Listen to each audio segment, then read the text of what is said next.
दक्षिण दिल्लीर एक चक्षु हॉस्पिटल रे आई7 चौधरी आई हॉस्पिटल रे एक बड़ धरणर अग्निकांड घटी। एही अग्निकांड संपर्क में खबर पाई निया को आयत्त करबा पई घटनास्थल रे अग्निशम बाहिनीर 12टी गाड़ी जाई पहुंचीथिला।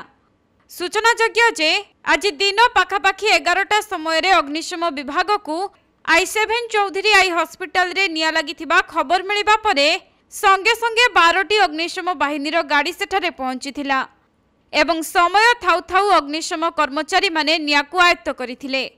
तेबे वर्तमान सुद्धा अग्निकांडर कारण एवं एहा द्वारा केते लोकंकर कोन क्षयक्षति होईछि ताहा स्पष्ट होई नाही। तेणु अधिकारी माने एही अग्निकांडर जांच जारी रखिछन्ति। सेपटे किछि दिन पूर्वरु दिल्लीर एक शिशु डाक्तरखाना रे बड़ धरणर अग्निकांड घटिथिला, जेउथिरे 7 जन शिशुंकर मृत्यु होइथिला। जेउ खबर सारा अंचल रे चहल पकाइथिबा बेले पुणी आउ थरे एही अग्निकांड समस्तंकु भयभीत करिछि।